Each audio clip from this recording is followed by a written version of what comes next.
Blessed is the man that walketh not in the counsel of the ungodly, nor standeth in the way of sinners, nor sitteth in the seat of the scornful. But his delight is in the law of the I am, and in his law doth he meditate day and night. And he shall be like a tree planted by the rivers of water, that bringeth forth his fruit in his season. His leaf also shall not wither, and whatsoever he doeth shall prosper. Psalms chapter 1, verses 1 through 8.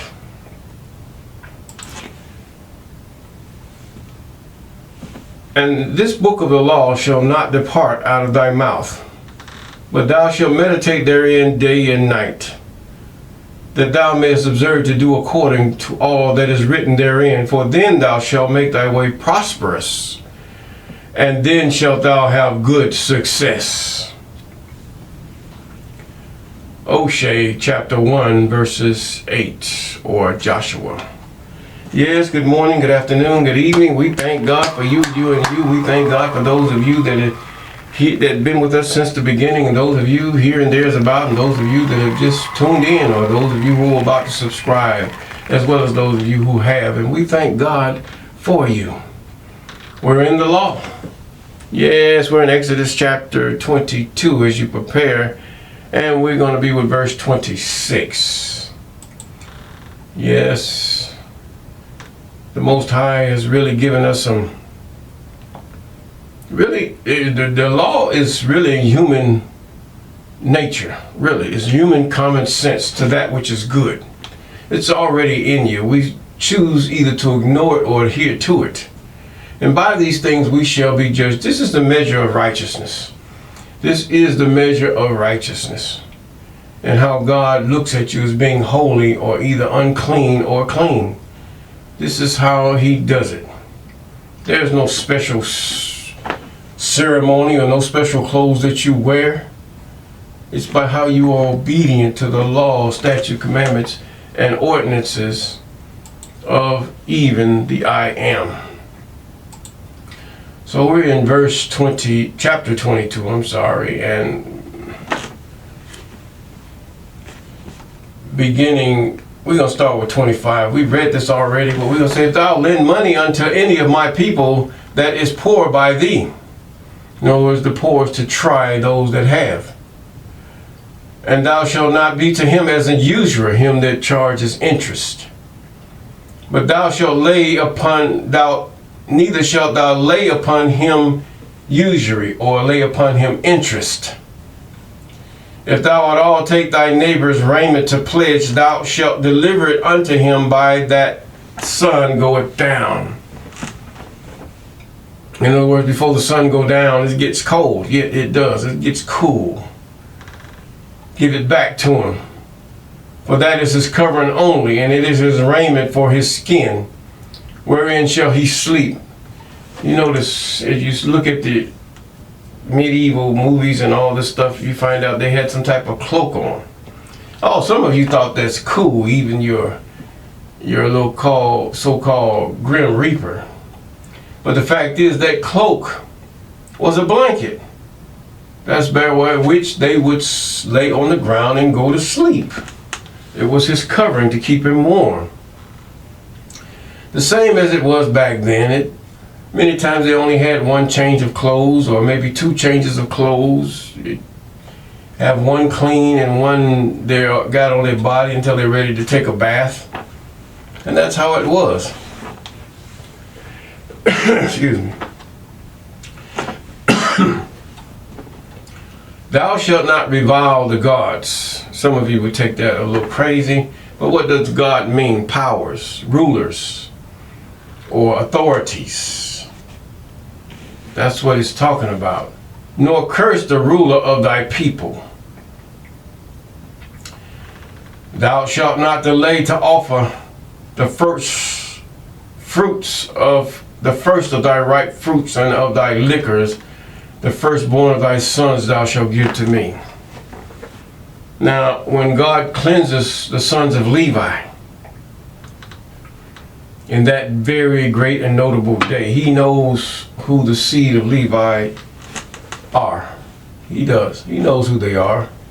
Many of them might not know who they are. And those of us that think we know who they are, it might not be the ones that they say they are or think they are. I know that sounds confusing, but we wait on the Most High. Now, he says now, this is what he really wants. And ye shall be holy, that's clean, meaning unto me. Neither shall ye eat any flesh that is torn of beast in the field. In other words, you see like the heathen, you might look at the bush meat and all those where they take a kill of a lion where he's torn the flesh and rear back the lion and take a leg or something and carry it with him. No, he says you don't do that. That's what pagans and heathen do. But ye shall cast it to the dogs, or you leave it where it is, that the animals that took it may eat it. Yes. Now this goes under verse 23. Thou shalt not raise a false report. Put thine hand with the wicked. Put not thy hand with the wicked to be an unrighteous witness. Thou shalt not bear false witness, or thou shalt not lie. This is part of it. He's really explaining that general statement is what he's doing. Okay, thou shalt not lie. What you mean I shall not lie? Don't raise a false report. I don't care how you do it, whether you do it in the papers that you're doing or reporting on something or your inventory or whatever. Thou shalt not raise a false report. Put not thy hand with the wicked to be an unrighteous witness in whatever you're doing. Thou shalt not follow a multitude to do evil. In other words, so you have the heathen, they have vigil, they have police and all this other stuff, and then you have those, they say, vigilantes. No, everybody shall have their day in court. Okay? But you just don't take it upon yourself because you really don't know the whole story. There has to be witnesses of those who have first-hand accounts and those who know what have happened. And those are the ones that will put their hands on that person's head to swear that they did not or they did such a thing. Due process. Neither shalt thou speak in a cause to decline after many to wrest judgment. In other words, you following the crowd and you going whatever please. You have to realize in a crowd there's a leader. There's a leader that the crowd is following. Now, what drumbeat do you walk by? That crowd that follows the law, statutes, commandments, and ordinances, or that crowd that follows the dogmas and wishes and, should I say, values of a man? Or one, it's always one person they're following, not a group. Now, he has an inner circle that follows him or her, but then the rest are just following after all of that. If it is not that after the Most High and that which is right, even in common sense, why are you following it? Because all your common sense is going to meet out to just what he's saying right here.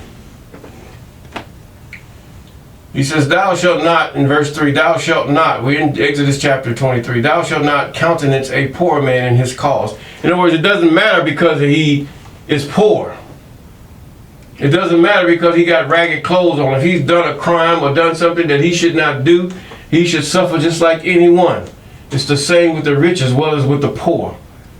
That's why I love that man, that young man, Abraham Traore.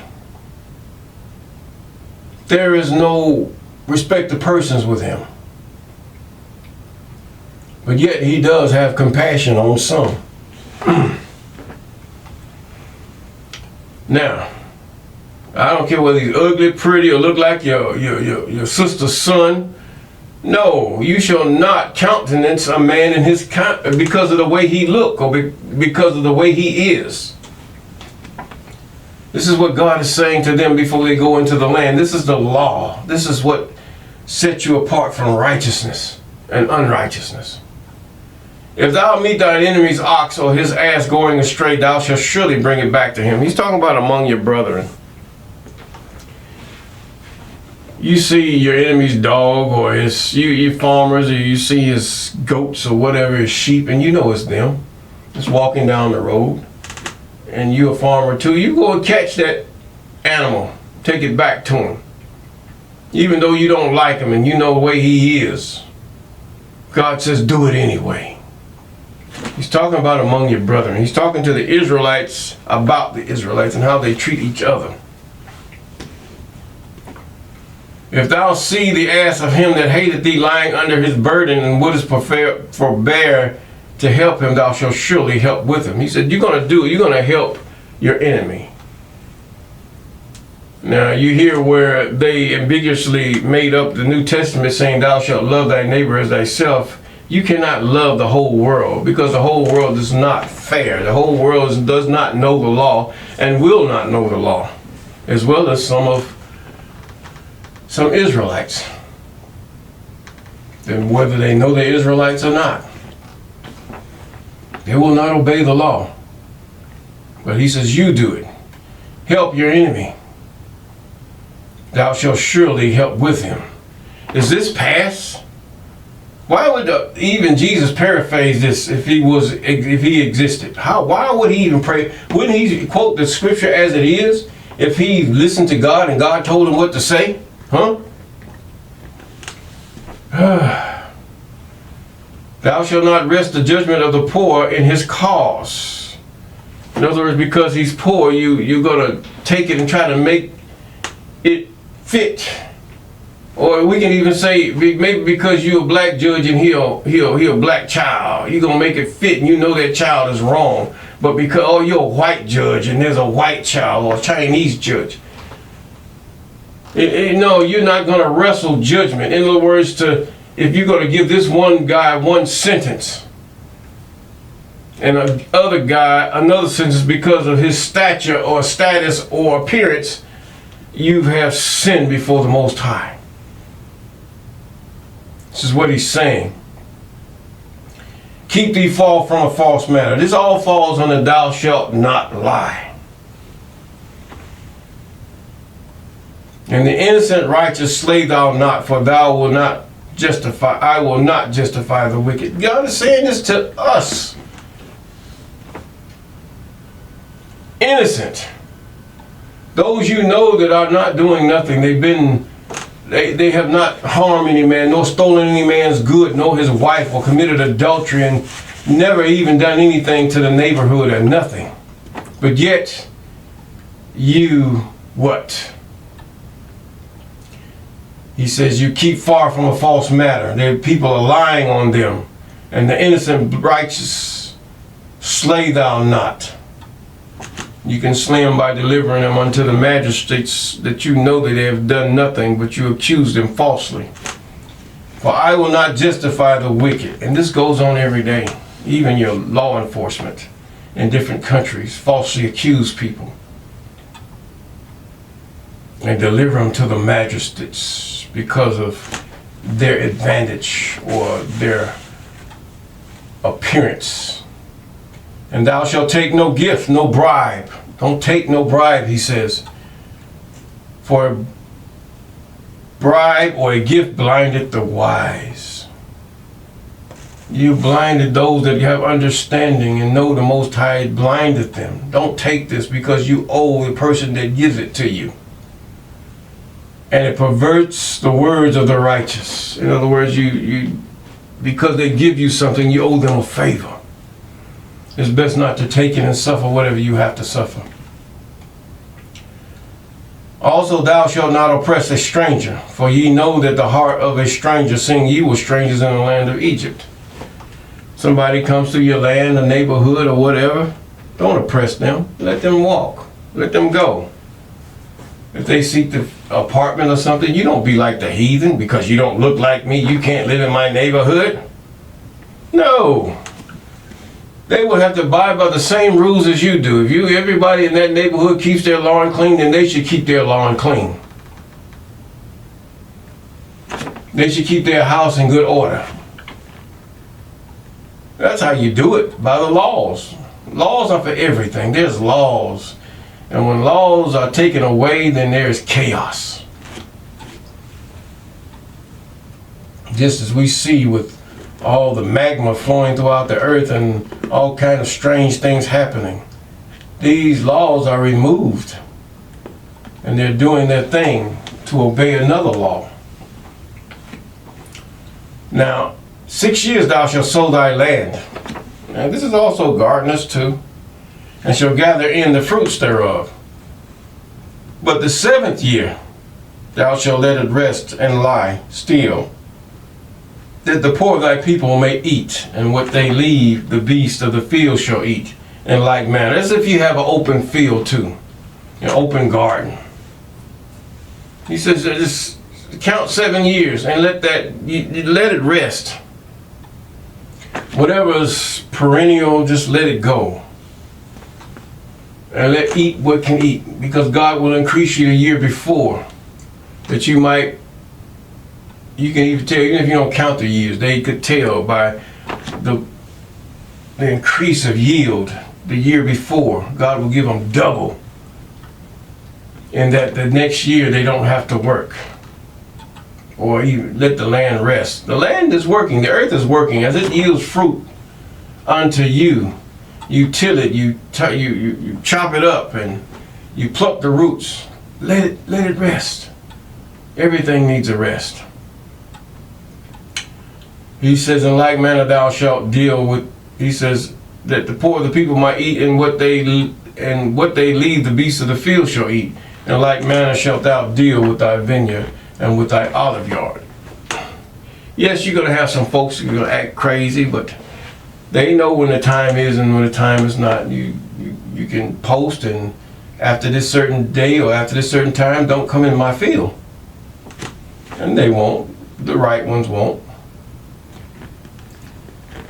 And 6 days shalt thou do thy work, and on the 7th day thou shalt rest.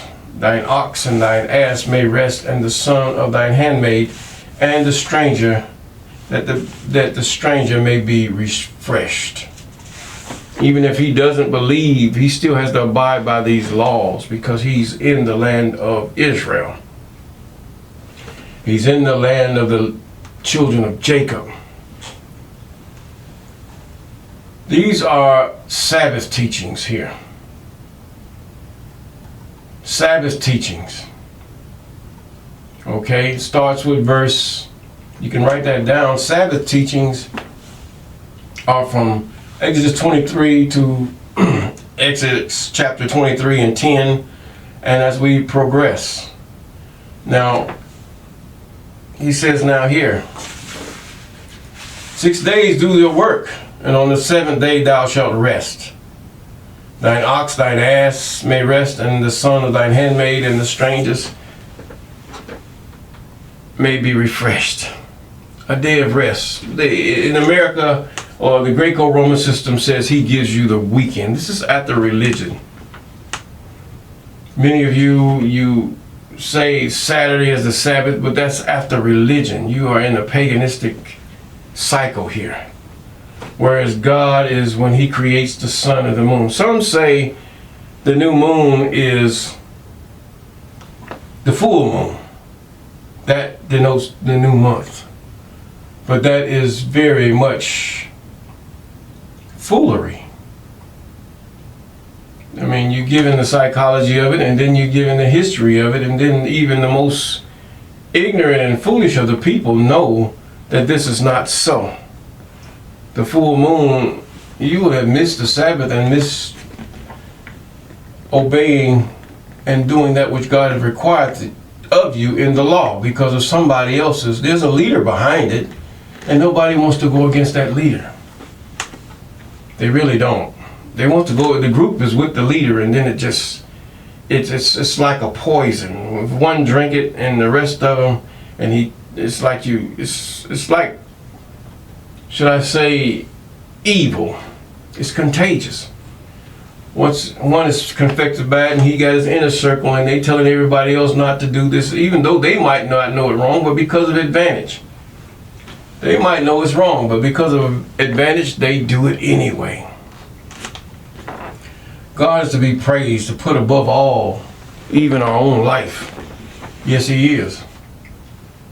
He says that thine ox and thy ass may rest, and the son of thine handmaid and the stranger may be refreshed. Now, in all things that I have said unto you, be circumspect. This is what God is, a jealous God.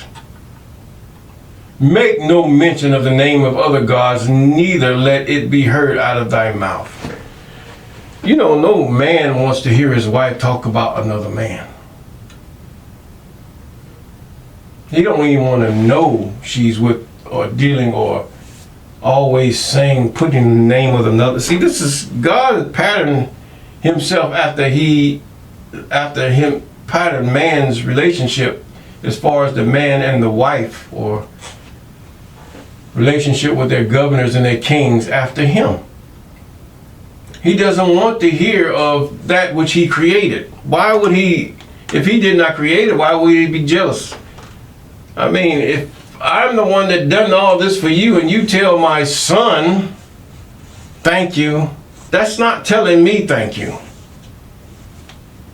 He didn't do nothing.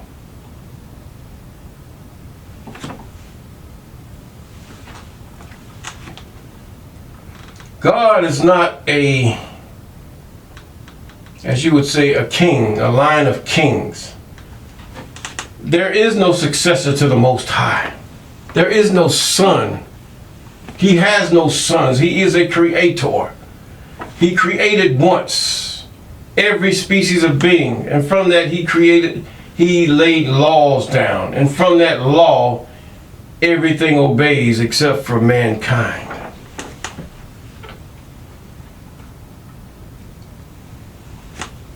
He says, he's jealous. He doesn't want you to name other gods. Don't even want them to come out your mouth.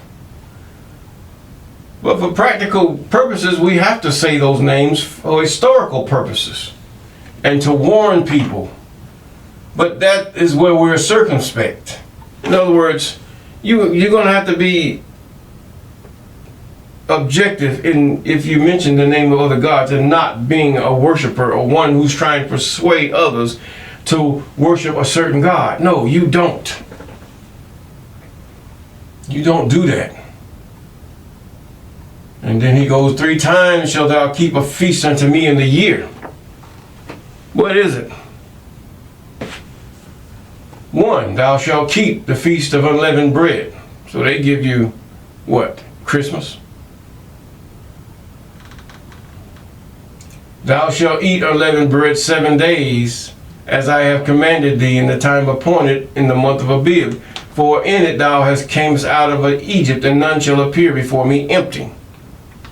Okay, this is why you keep the first feast, and how you keep the first feast. And then after that is the Passover. 2, the Feast of Harvest. The first fruits of thy labor which thou hast sown in the field. Oh, your tithe, huh? That's supposed to be every day. Every time you get paid, man. They were farmers, okay? But it's amazing how that these other religions that preach tithing, how that they would shun everything about the law except for that which dealeth with money. Isn't that something? A man can do anything he wants, but you cannot keep 10% of your money. This doesn't jive. This doesn't make sense.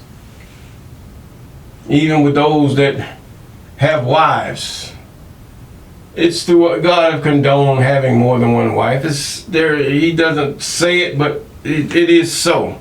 You can read it throughout the whole Old Testament. They don't mention it in the New because the New Testament is made up. That's why they only have one wife. This is the Greek period. This is where religion have come in at and have translated and left things out and put things in. You don't know.